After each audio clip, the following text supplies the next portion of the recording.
श्री दुर्गा सप्तशती पांचवा अध्याय। ओम नमः चंडिकाय नमः। ओम नमः चंडिकाय नमः। ओम नमः चंडिकाय नमः। महर्षि मेधा ने कहा, पूर्व काल में शुंभ निशुंभ नामक असुरों ने अपने बल के मद से इंद्र का त्रिलोकी का राज्य और यज्ञों के भाग छीन लिए, और वह दोनों इसी प्रकार सूर्य, चंद्रमा, धर्मराज और वरुण के अधिकार भी छीनकर स्वयं ही उनका उपयोग करने लगे। वायु और अग्नि का कार्य भी वही करने लगे, और इसके पश्चात उन्होंने जिन देवताओं का राज्य छीना था उनको अपने अपने स्थान से निकाल दिया। इस तरह से अधिकार छीने हुए तथा दैत्यों द्वारा निकाले हुए देवता अपराजिता देवी का स्मरण करने लगे कि देवी ने हमको वर दिया था कि मैं तुम्हारी संपूर्ण विपत्तियों को नष्ट करके रक्षा करूंगी। ऐसा विचार कर सब देवता हिमालय पर गए और भगवती विष्णु माया की स्तुति करने लगे। देवताओं ने कहा, देवी को नमस्कार है, शिव को नमस्कार है, प्रकृति और भद्रा को नमस्कार है। हम लोग रौद्रा, नित्या और गौरी को नमस्कार करते हैं। ज्योत्सनामयी, चंद्र रूपिणी व सुख रूपा देवी को निरंतर नमस्कार है। शरणागतों का कल्याण करने वाली वृद्धि और सिद्धि रूपा देवी को हम बार बार नमस्कार करते हैं। और नैऋति, राजाओं की लक्ष्मी तथा सर्वाणी को नमस्कार है। दुर्गा को, दुर्ग स्थलों को पार करने वाली दुर्गपारा को, सारा, सर्वकारिणी, ख्याति, कृष्ण और धूम्र देवी को सदैव नमस्कार है। अत्यंत सौम्य तथा अत्यंत रौद्र रूपा को हम नमस्कार करते हैं, उन्हें हमारा बारंबार प्रणाम है। जगत की आधारभूत कृति देवी को बार बार नमस्कार करते हैं। जिस देवी को प्राणी मात्र विष्णु माया कहते हैं, उनको नमस्कार, उनको नमस्कार, उनको नमस्कार है। जो देवी संपूर्ण प्राणियों में चेतना कहलाती है, उनको नमस्कार, उनको नमस्कार, उनको नमस्कार है। जो देवी संपूर्ण प्राणियों में बुद्धि रूप से स्थित है, उनको नमस्कार, उनको नमस्कार, उनको नमस्कार है। जो देवी सब प्राणियों में निद्रा रूप से विराजमान है, उनको नमस्कार, उनको नमस्कार, उनको नमस्कार है। जो देवी संपूर्ण प्राणियों में शुद्ध रूप से विराजमान है, उनको नमस्कार, उनको नमस्कार, उनको नमस्कार है। जो देवी संपूर्ण प्राणियों में छाया रूप से स्थित है, उनको नमस्कार, उनको नमस्कार, उनको नमस्कार है। जो देवी सब प्राणियों में शक्ति रूप से स्थित है, उनको नमस्कार, उनको नमस्कार, उनको नमस्कार है। जो देवी संपूर्ण प्राणियों में तृष्णा रूप से स्थित है, उनको नमस्कार, उनको नमस्कार, उनको नमस्कार है। जो देवी सब प्राणियों में शांति रूप से स्थित है, उनको नमस्कार, उनको नमस्कार, उनको नमस्कार है। जो देवी सब प्राणियों में जाति रूप से स्थित है, उनको नमस्कार, उनको नमस्कार, उनको नमस्कार है। जो देवी सब प्राणियों में लज्जा रूप से स्थित है, उनको नमस्कार, उनको नमस्कार, उनको नमस्कार है। जो देवी सब प्राणियों में शांति रूप से स्थित है, उनको नमस्कार, उनको नमस्कार, उनको नमस्कार है। जो देवी संपूर्ण प्राणियों में श्रद्धा रूप से स्थित है, उनको नमस्कार, उनको नमस्कार, उनको नमस्कार है। जो देवी संपूर्ण प्राणियों में कांति रूप से स्थित हैं, जो देवी सब प्राणियों में लक्ष्मी रूप से स्थित हैं, उनको नमस्कार, उनको नमस्कार, उनको नमस्कार है। जो देवी संपूर्ण प्राणियों में वृत्ति रूप से स्थित हैं, उनको नमस्कार, उनको नमस्कार, उनको नमस्कार है। जो देवी सब प्राणियों में स्मृति रूप से विराजमान है, उनको नमस्कार, उनको नमस्कार, उनको नमस्कार है। जो देवी सब प्राणियों में दया रूप से स्थित हैं, उनको नमस्कार, उनको नमस्कार, उनको नमस्कार है। जो देवी सब प्राणियों में तुष्टि रूप से स्थित है, उनको नमस्कार, उनको नमस्कार, उनको नमस्कार है। जो देवी संपूर्ण प्राणियों में मातृ रूप से स्थित है, उनको नमस्कार, उनको नमस्कार, उनको नमस्कार है।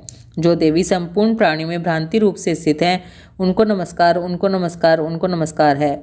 जो देवी संपूर्ण प्राणियों में नित्य व्याप्त रहती हैं, उनको नमस्कार है। जो देवी चैतन्य रूप से इस संपूर्ण संसार को व्याप्त करके स्थित हैं, उनको नमस्कार, उनको नमस्कार, उनको नमस्कार है। पूर्व काल में देवताओं ने अपने अभिष्ट फल को पाने के लिए जिनकी स्तुति की है और देवराज इंद्र ने बहुत दिनों तक जिनका सेवन किया है, वह कल्याण की साधना भूता ईश्वरी हमारा कल्याण और मंगल करें तथा सारी विपत्तियों को नष्ट कर डाले। असुरों के सताए हुए हम संपूर्ण देवता उस परमेश्वरी को इस समय नमस्कार करते हैं तथा जो भक्ति पूर्वक स्मरण की जाने पर तुरंत ही सब विपत्तियों को नष्ट कर देती है, वह जगदम्बा इस समय भी हमारा मंगल करके हमारी समस्त विपत्तियों को दूर करें। महर्षि मेधा ने कहा, हे राजन, इस प्रकार जब देवता स्तुति कर रहे थे तो उसी समय पार्वती देवी गंगा में स्नान करने के लिए आईं। तब उनके शरीर से प्रकट होकर शिवा देवी बोली, शुंभ दैत्य के द्वारा स्वर्ग से निकले हुए और निशुंभ से हारे हुए यह देवता मेरी ही स्तुति कर रहे हैं। पार्वती के शरीर से अंबिका निकली थी, इसलिए उसको संपूर्ण लोक में कौशिकी कहते हैं। कौशिकी के प्रकट होने के पश्चात पार्वती देवी के शरीर का रंग काला हो गया और वह हिमालय पर रहने वाली कालिका देवी के नाम से प्रसिद्ध हुई। फिर शुंभ और निशुंभ के दूत चंड मुंड वहां आए और उन्होंने परम मनोहर रूप वाली अंबिका देवी को देखा। फिर वह शुंभ के पास जाकर बोले, महाराज, एक अत्यंत सुंदर स्त्री हिमालय को प्रकाशित कर रही है। वह रंग रूप आज तक हमने किसी स्त्री में नहीं देखा। हे असुरेश्वर, आप यह पता लगाएं कि वह कौन है और उसको ग्रहण कर लें। वह स्त्री स्त्रियों में रत्न है। वह अपनी कांति से 10 दिशाओं को प्रकाशित करती हुई वहाँ स्थित है, इसलिए आपको उसका देखना उचित है। हे प्रभु, तीनों लोकों के हाथी, घोड़े और मणि इत्यादि जितने रत्न हैं, वह सब इस समय आपके घर में शोभायमान हैं। हाथियों में रत्न रूप एरावत हाथी और उच्च श्रवा नामक घोड़ा तो आप इंद्र से ले आए हैं। हंसों द्वारा जुता हुआ विमान जो कि ब्रह्मा जी के पास था, वो अब भी आपके पास है। और यह महापद्य नामक खजाना आपने कुबेर से छीना है। समुद्र ने आपको सदा खिले हुए फूलों की किंजकलिनी माला दी है। वरुण का कंचन की वर्षा करने वाला छत्र आपके पास है। रथों में श्रेष्ठ प्रजापति का रथ भी आपके पास ही है। हे दैत्येंद्र, मृत्यु से उत्क्रांतिदा नामक शक्ति भी आपने छीन ली है। और वरुण का पाश भी आपके भ्राता निशुंभ के पास ही है। और समुद्र में पैदा होने वाले सब प्रकार के रत्न भी आपके भ्राता निशुंभ के अधिकार में हैं। और जो अग्नि में ना जल सके, ऐसे 2 वस्त्र भी अग्निदेव ने आपको दिए हैं। हे दैत्यराज, इस प्रकार सारी रत्न रूपी वस्तुएं आप संग्रह कर चुके हैं, तो फिर आप यह कल्याण में स्त्रियों में रत्न रूप अनुपम स्त्री आप क्यों नहीं ग्रहण करते? महर्षि मेधा बोले, चंड मुंड का यह वचन सुनकर शुंभ ने विचारा कि सुग्रीव को अपना दूत बनाकर देवी के पास भेजा जाए। प्रथम उसको सब कुछ समझा दिया और कहा कि वहां जाकर तुम उसको अच्छी तरह से समझाना और ऐसा उपाय करना जिससे वह प्रसन्न होकर तुरंत मेरे पास चली आए। भली प्रकार समझाकर कहना। दूत सुग्रीव पर्वत के उस रमणीय भाग में जा पहुंचा जहां देवी रहती थी। दूत ने कहा, हे देवी, दैत्यों का राजा शुंभ जो इस समय तीनों लोकों का स्वामी है, मैं उसका दूत हूँ और यहाँ तुम्हारे पास आया हूँ। संपूर्ण देवता उसकी आज्ञा एक स्वर से मानते हैं। अब जो कुछ उसने कहला भेजा है वह सुनो। उसने कहा है, इस समय संपूर्ण त्रिलोकी मेरे वश में है और संपूर्ण यज्ञों के भाग को पृथक पृथक मैं ही लेता हूँ और तीनों लोकों में जितने श्रेष्ठ रत्न हैं वह सब मेरे पास हैं। देवराज इंद्र का वाहन एरावत हाथी मेरे पास है जो मैंने उससे छीन लिया है। उच्च श्रवा नामक घोड़ा जो क्षीर सागर मंथन करने से प्रकट हुआ था, उसे देवताओं ने मुझे समर्पित किया है। हे सुंदरी, इनके अतिरिक्त और जो भी रत्नभूषण पदार्थ देवताओं के पास थे वह सब मेरे पास हैं। हे देवी, मैं तुम्हें संसार की स्त्रियों में रत्न मानता हूँ, क्योंकि रत्नों का उपभोग करने वाला मैं ही हूँ। हे चंचल कटाक्षों वाली सुंदरी, अब यह मैं तुझ पर छोड़ता हूँ कि तू मेरे या मेरे भाई महापराक्रमी निशुंभ की सेवा में आ जाए। यदि तू मुझे वरेगी तो तुझे अतुल महान ऐश्वर्य की प्राप्ति होगी। अतः तुम अपनी बुद्धि से यह विचार कर मेरे पास चली आओ। महर्षि मेधा ने कहा, दूत के ऐसा कहने पर संपूर्ण जगत का कल्याण करने वाली भगवती दुर्गा मन ही मन मुस्काई और इस प्रकार कहने लगी। देवी ने कहा, हे दूत, तू जो कुछ कह रहा है वह सत्य है, इसमें किंचित मात्र भी झूठ नहीं है। शुंभ इस समय तीनों लोकों का स्वामी है और निशुंभ भी उसी की तरह पराक्रमी है, किंतु इसके संबंध में मैं जो प्रतिज्ञा कर चुकी हूँ उसे मैं कैसे झुठला सकती हूँ। अतः तू मैंने जो प्रतिज्ञा की है उसे सुन। जो मुझे युद्ध में जीत लेगा और मेरे अभिमान को खंडित करेगा तथा बल में मेरे समान होगा, वही मेरा स्वामी होगा। इसलिए शुंभ या महापराक्रमी निशुंभ यहाँ आए और युद्ध में जीतकर मुझसे विवाह कर ले। इसमें भला देर की क्या आवश्यकता है? दूत ने कहा, हे देवी, तुम अभिमान में भरी हुई हो, मेरे सामने तुम ऐसी बात ना करो। इस त्रिलोकी में मुझे तो ऐसा कोई नहीं दिखाई देता जो कि शुंभ और निशुंभ के सामने ठहर सके। हे देवी, जब अन्य देवताओं में से कोई शुंभ व निशुंभ के सामने ठहर नहीं सका, तो फिर तुम जैसी स्त्री उनके सामने रणभूमि में ठहर सकेगी। जिन शंभु आदि असुरों के सामने इंद्र आदि देवता नहीं ठहर सके, तो फिर तुम अकेली स्त्री उनके सामने कैसे ठहर सकोगी? अतः तुम मेरा कहना मानकर उनके पास चली जाओ, नहीं तो जब वह तुम्हें केश पकड़कर घसीटते हुए ले जाएंगे तो तुम्हारा गौरव नष्ट हो जाएगा। इसलिए मेरी बात मान लो। देवी ने कहा, जो कुछ तुमने कहा ठीक है। शुंभ और निशुंभ बड़े बलवान हैं, लेकिन मैं क्या कर सकती हूँ, क्योंकि मैं बिना विचारे प्रतिज्ञा कर चुकी हूँ। इसलिए तुम जाओ और मैंने जो कुछ कहा है वह सब आदर पूर्वक असुरेंद्र से कह दो। इसके पश्चात जो वह उचित समझे वह करे। श्री दुर्गा सप्तशती 5वां अध्याय समाप्त। ओम नमः चंडिकाय नमः। छठा अध्याय। महर्षि मेधा ने कहा, देवी की बात सुनकर दूत क्रोध में भरा हुआ वहां से असुरेंद्र के पास पहुंचा और सारा वृतांत उसे कह सुनाया। दूत की बात सुन असुरेंद्र के क्रोध का पारावार न रहा और उसने अपने सेनापति धूम्रलोचन से कहा, धूम्रलोचन, तुम अपनी सेना सहित शीघ्र वहां जाओ और उस दुष्टा के केशों को पकड़कर उसे घसीटते हुए यहाँ ले आओ। यदि उसकी रक्षा के लिए कोई दूसरा खड़ा हो, चाहे वह देवता, यक्ष या गंधर्व ही क्यों ना हो, उसको तुम अवश्य मार डालना। महर्षि मेधा ने कहा। शुंभ के इस प्रकार आज्ञा देने पर धूम्रलोचन 60,000 राक्षसों की सेना को साथ लेकर वहां पहुंचा और देवी को देख ललकार कर कहने लगा, हरि, तू अभी शुंभ और निशुंभ के पास चल। यदि तू प्रसन्नता पूर्वक मेरे साथ ना चलेगी तो मैं तेरे केशों को पकड़ घसीटता हुआ तुझे ले चलूंगा। देवी बोली, असुरेंद्र का भेजा हुआ तेरे जैसा बलवान यदि बलपूर्वक मुझे ले जाएगा तो ऐसी दशा में मैं तुम्हारा कर ही कह सकती हूँ। महर्षि मेधा ने कहा। ऐसा कहने पर धूम्रलोचन उसकी ओर लपका, किंतु देवी ने उसे अपनी हुंकार से ही भस्म कर डाला। यह देखकर असुर सेना क्रुद्ध होकर देवी की ओर बढ़ी, परंतु अंबिका ने उन पर तीखे बाणों, शक्तियों तथा फरसों की वर्षा आरंभ कर दी। इतने में देवी का वाहन भी अपनी ग्रीवा के बालों को झटकता हुआ और बड़ा भारी शब्द करता हुआ असुर सेना में कूद पड़ा। उसने कई असुर अपने पंजों से, कई अपने जबड़ों से और कई को धरती पर पटक कर अपनी डाढ़ों से घायल करके मार डाला। उसने कई असुरों के अपने नखों से पेट फाड़ डाले और कई असुरों का तो केवल थप्पड़ मारकर सिर धड़ से अलग कर दिया। कई असुरों की भुजाएं और सिर तोड़ डाले और गर्दन के बालों को हिलाते हुए उसने कई असुरों को पकड़कर उनके पेट फाड़कर उनका रक्त पी डाला। इस प्रकार देवी के उस महाबलवान सिंह ने क्षण भर में असुर सेना को समाप्त कर दिया। शुंभ ने जब यह सुना कि देवी ने धूम्रलोचन असुर को मार डाला है और उसके सिंह ने सारी सेना का संहार कर डाला है, तब उसको बड़ा क्रोध आया। उसके मारे क्रोध के होंठ फड़कने लगे और उसने चंड तथा मुंड नामक महाअसुरों को आज्ञा दी, हे चंड, हे मुंड, तुम अपने साथ एक बड़ी सेना लेकर वहां जाओ और उस देवी के बाल पकड़कर उसे बांधकर तुरंत यहाँ ले आओ। यदि उसको यहाँ लाने में किसी प्रकार का संदेह हो तो अपनी सेना सहित उससे लड़ते हुए उसको मार डालो और जब वह दुष्टा और उसका सिंह दोनों मारे जाएं तब भी उसको बांधकर यहाँ ले आना। श्री दुर्गा सप्तशती छठा अध्याय समाप्त। सातवां अध्याय। महर्षि मेधा ने कहा, दैत्यराज की आज्ञा पाकर चंड और मुंड चतुरंगिनी सेना को साथ लेकर हथियार उठाए हुए देवी से लड़ने के लिए चल दिए। हिमालय पर्वत पर पहुंचकर उन्होंने मुस्कुराती हुई देवी जो सिंह पर बैठी हुई थी उसको देखा। जब असुर उनको पकड़ने के लिए तलवारें लेकर उनकी ओर बढ़े तब अंबिका को उन पर बड़ा क्रोध आया और मारे क्रोध के उनका मुख काला पड़ गया।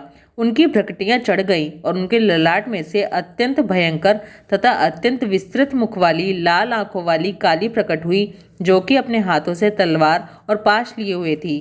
वह विचित्र खड़ग धारण किए हुए थी तथा चीते के चर्म की साड़ी एवं नरमुंडों की माला पहन रखी थी।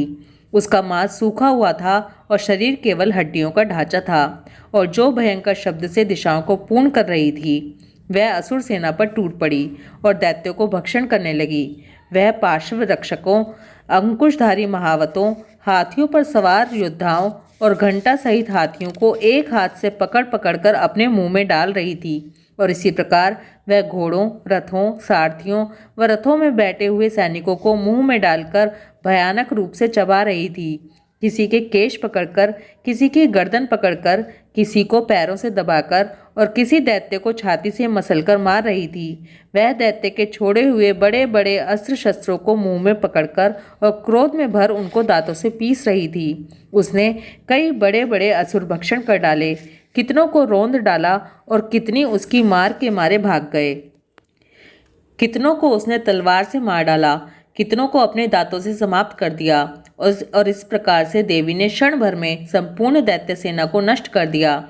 यह देख महापराक्रमी चंड काली देवी की ओर लपका और मुंड ने भी देवी पर अपने भयानक बाणों की वर्षा आरंभ कर दी और अपने हजारों चक्र उस पर छोड़े। उस समय वह चमकते हुए बाण व चक्र देवी के मुख में प्रविष्ट हुए इस प्रकार दिख रहे थे जैसे मानो बहुत से सूर्य मेघों की घटा में प्रविष्ट हो रहे हों। इसके पश्चात भयंकर शब्द के साथ काली ने अत्यंत जोश में भरकर विकट अट्टहास किया। उसका भयंकर मुख देखा नहीं जाता था। उसके मुख में श्वेत दांतों की पंक्ति चमक रही थी। फिर उसने तलवार हाथ में लेकर हूँ शब्द कहकर चंड के ऊपर आक्रमण किया और उसके केश पकड़कर उसका सिर काटकर अलग कर दिया। चंड को मरा हुआ देखकर मुंड देवी की ओर लपका, परंतु देवी ने क्रोध में भरे उसे भी अपनी तलवार से यमलोक पहुंचा दिया। चंड और मुंड को मरा हुआ देखकर उसकी बाकी बची हुई सेना वहां से भाग गई। इसके पश्चात काली चंड और मुंड के कटे हुए सिरों को लेकर चंडिका के पास गई और प्रचंड अट्टहास के साथ कहने लगी, हे देवी, चंड और मुंड 2 महादैत्यों को मारकर तुम्हारी भेंट कर दिया है। अब शुंभ और निशुंभ का वध तुमको स्वयं करना है। महर्षि मेधा ने कहा, वहां लाए हुए चंड और मुंड के सिरों को देखकर कल्याणमयी चंडी ने काली से मधुर वाणी में कहा, हे देवी, तुम चूंकि चंड और मुंड को मेरे पास लेकर आई हो, अतः संसार में चामुंडा के नाम से तुम्हारी ख्याति होगी। बोलो चामुंडा देवी की जय। श्री दुर्गा सप्तशती 7वां अध्याय समाप्त। 8वां अध्याय। महर्षि मेधा ने कहा, चंड और मुंड नामक असुरों के मारे जाने से और बहुत सी सेना के नष्ट हो जाने से असुरों के राजा प्रतापी शंभु ने क्रोध युक्त होकर अपनी संपूर्ण सेना को युद्ध के लिए तैयार होने की आज्ञा दी।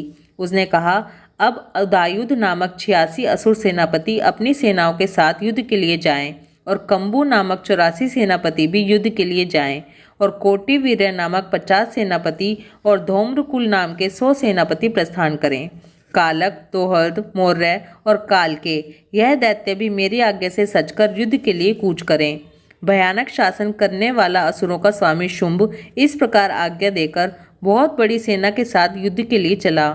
उसकी सेना को अपनी ओर आता देखकर चंडिका ने अपनी धनुष की टंकोर से पृथ्वी और आकाश के बीच का भाग गुंजा दिया।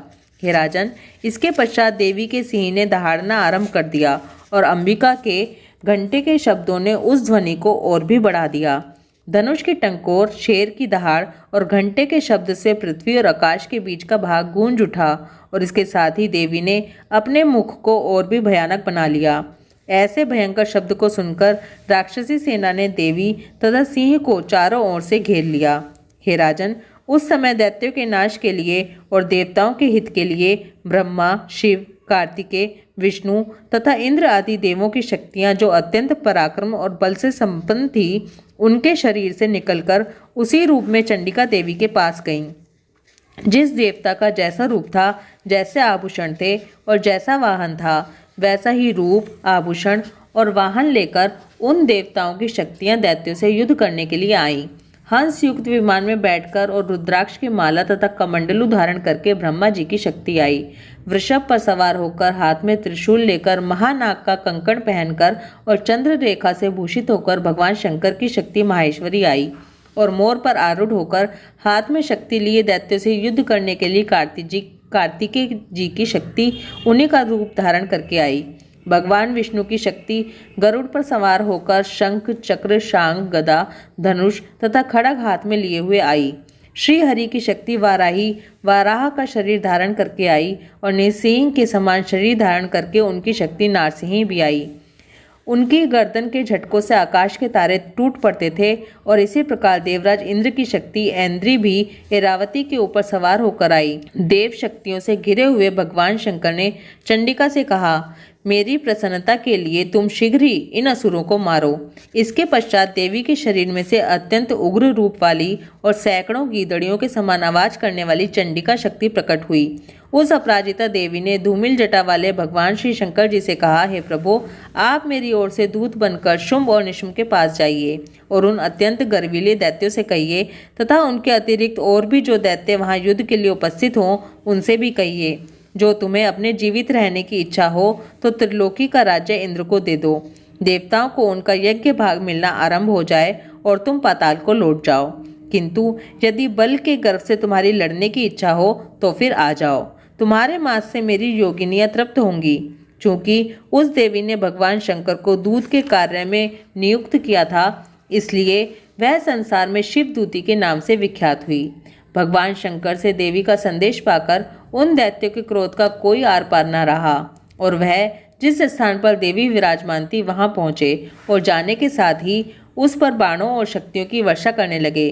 देवी ने उनके फेंके हुए बाणों, शक्तियों, त्रिशूल और फरसों को अपने बाणों से काट डाला और काली देवी उस देवी के साथ आगे खड़ी होकर शत्रुओं को त्रिशूल से विदीर्ण करने लगी और खटवांग से कुचलने लगी। ब्राह्मणी जिस तरफ दौड़ती थी उसी तरफ अपने कमंडलू का जल छिड़ककर दैत्यों के वीर्य व बल को नष्ट कर देती थी और इसी प्रकार माहेश्वरी त्रिशूल से, वैष्णवी चक्र से और अत्यंत कोप वाली कौमारी शक्ति द्वारा असुरों को मार रही थी और इंद्री के बाजू के प्रहार से सैकड़ों दैत्य रक्त की नदियां बहाते हुए पृथ्वी पर सो गए। वाराही ने कितने ही राक्षसों को अपनी थूथन द्वारा मृत्यु के घाट उतार दिया। दाढ़ों के अग्रभाग से कितने ही राक्षसों की छाती को चीर डाला और चक्र की चोट से कितने ही को विदीर्ण करके धरती पर डाल दिया। बड़े बड़े राक्षसों को नारसिंही अपने नखों से विदीर्ण करके भक्षण कर रही थी और सिंहनाद से चारों दिशाओं को गुंजाती हुई रणभूमि में विचर रही थी। शिवदूती के प्रचंड अट्टहास से कितने ही दैत्य भयभीत होकर पृथ्वी पर गिर पड़े और उनके गिरते ही वह उनको भक्षण कर गई। इस तरह क्रोध में भरे हुए मातृगणों द्वारा नाना प्रकार के उपायों से बड़े बड़े असुरों को मरते हुए देखकर राक्षसी सेना भाग खड़ी हुई और उनको इस प्रकार भागता देखकर रक्तबीज नामक महापराक्रमी राक्षस क्रोध में भरकर युद्ध के लिए आगे बढ़ा। उसके शरीर से रक्त की बूंदें पृथ्वी पर जैसे ही गिरती थी, तुरंत वैसे ही शरीर वाला तथा वैसा ही बलवान दैत्य पृथ्वी से उत्पन्न हो जाता था। रक्तबीज गदा हाथ में लेकर इंद्री के साथ युद्ध करने लगा। जब इंद्री शक्ति ने अपने वज्र से उसको मारा तो घायल होने के कारण उसके शरीर से बहुत सा रक्त बहने लगा और उसकी प्रत्येक बूंद से उसके समान ही बलवान तथा महापराक्रमी अनेकों दैत्य भयंकर रूप से प्रकट हो गए। वह सबके सब दैत्य बीज के समान ही बलवान और तेज वाले थे। वह भी भयंकर अस्त्र शस्त्र लेकर देवियों के साथ लड़ने लगे। जब इंद्री के वज्र प्रहार से उसके मस्तक पर चोट लगी और रक्त बहने लगा तो उसमें से हजारों ही पुरुष उत्पन्न हो गए। वैष्णवी ने चक्र से और इंद्री ने गदा से रक्त बीज को चोट पहुंचाई और वैष्णवी के चक्र से घायल होने पर उसके शरीर से जो रक्त बहा उससे हजारों महाअसुर उत्पन्न हुए, जिनके द्वारा यह संपूर्ण जगत व्याप्त हो गया। कौमारी ने शक्ति से, वाराही ने खड़ग से और माहेश्वरी ने त्रिशूल से उसको घायल किया। इस प्रकार क्रोध में भरकर उस महादैत्य ने सब मात्र शक्तियों पर पृथक पृथक गदा से प्रहार किया और माताओं ने शक्ति तथा शूल इत्यादि से उसको जो बार बार घायल किया, उससे सैकड़ों महादैत्य उत्पन्न हुए और इस प्रकार उस रक्त बीज के रुधिर से उत्पन्न हुए असुरों से संपूर्ण जगत व्याप्त हो गया, जिससे देवताओं को भय हुआ। देवताओं को भयभीत देखकर चंडिका ने काली से कहा, हे चामुंडे, अपने मुख को बड़ा करो और मेरे शस्त्रघात से उत्पन्न हुए रक्त बिंदुओं तथा रक्त बिंदुओं से उत्पन्न हुए महाअसुरों को तुम अपने इस मुख से भक्षण करती जाओ। इस प्रकार रक्त बिंदुओं से उत्पन्न हुए महाअसुरों को तुम अपने इस मुख से भक्षण करती हुई रणभूमि में विचरो। इस प्रकार रक्त क्षीण होने से यह दैत्य नष्ट हो जाएगा। तुम्हारे भक्षण करने के कारण अन्य दैत्य उत्पन्न नहीं होंगे। काली से इस प्रकार कहकर चंडिका देवी ने रक्त बीज पर अपने त्रिशूल से प्रहार किया और काली देवी ने अपने मुख में उसका रक्त ले लिया। तब उसने गदा से चंडिका पर प्रहार किया। प्रहार से चंडिका को तनिक भी कष्ट नहीं हुआ, किंतु रक्त बीज के शरीर से बहुत सा रक्त बहने लगा, लेकिन उसके गिरने के साथ ही काली ने उसको अपने मुख में ले लिया। काली के मुख में उस रक्त से जो असुर उत्पन्न हुए उनको उसने भक्षण कर लिया और रक्त को पीती गई। इसके पश्चात देवी ने रक्त बीज को, जिसका कि खून काली ने पिया था, चंडिका ने उस दैत्य को वज्र, बाण, खड़ग तथा ऋषि इत्यादि से मार डाला। हे राजन, अनेक प्रकार के शस्त्रों से मारा हुआ और खून से वंचित वह महादैत्य रक्तबीज पृथ्वी पर गिर पड़ा। हे राजन, उसके गिरने से देवता अत्यंत प्रसन्न हुए और माताएं उन असुरों का रक्त पीने के पश्चात उद्यत होकर नृत्य करने लगीं।